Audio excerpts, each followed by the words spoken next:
Once upon a time, there was a girl named Melissa Owens. She was known as the successful daughter while she worked in marketing, earning tons of money and getting lots of bonuses. Her mother worked as a school teacher. She lived in a quiet old house on the edge of town. Melissa didn't live there. She lived in a downtown apartment with glass walls and expensive espresso machines. But when Melissa's mom was hospitalized after suffering a stroke, Melissa came to visit her at the hospital. She sat by her mom's bedside for about 15 minutes, asked the nurses to switch her to the other side so she could take a selfie, then left. The thing is, Melissa hadn't visited her mom in months. Their relationship was strained and they argued every time they spoke. So a few days later, while looking through her mother's mail, Melissa found something quite interesting: a stack of overdue property tax bills. She realized if her mom couldn't pay them, the house would be foreclosed upon. So she had only two options.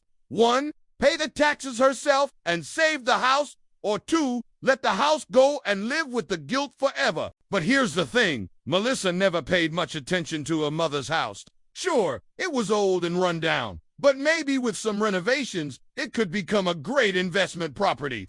So she called a real estate friend, got the house appraised, and faked her mother's signature on the papers to sell it. Then, poof, $470,000 was suddenly in her bank account. With that money, Melissa got a brand new car, a better apartment, designer handbags, free passes to the hottest brunches in town, and tickets to the next European vacation.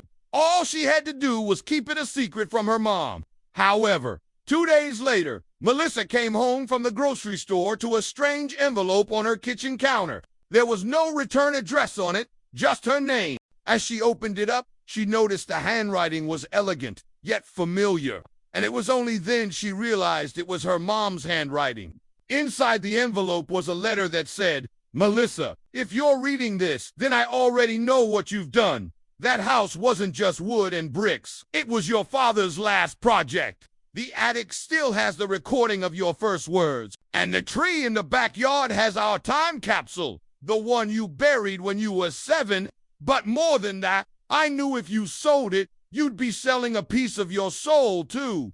And yet, I still love you. Come find me if you want forgiveness." Melissa's blood ran cold. She remembered that house like it was yesterday. The treehouse her dad built her in the backyard. The attic full of her childhood toys. The swing set with the broken tire swing. She had so many memories there, so many pieces of her heart. But she pushed those thoughts aside.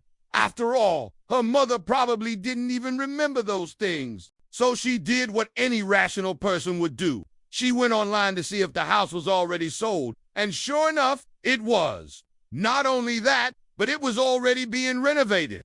The new owner was gutting the inside, taking out the walls and redesigning the whole floor plan. In fact, the attic was already gone, and the tree outside was chopped down. Melissa rushed to her mother's house, but she was too late. Every single memory she had left in that house was gone. And that's when the realization hit her. She wasn't angry at her mother. She was angry at herself. She put all that money into a new life that she never enjoyed. The fancy apartment didn't have a backyard. The new car didn't have character.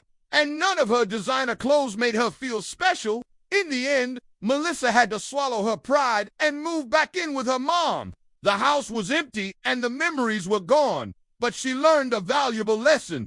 You can sell a house, but you can't buy back a memory. And no amount of money is worth losing the pieces that built your past. This story is based on a true story. The author received a letter from a woman who confessed to doing exactly this. Although she was sorry about what she did, she admitted she didn't know how to fix it. The author suggested she reach out to her sister, because surely they could renovate the house together and restore the memories.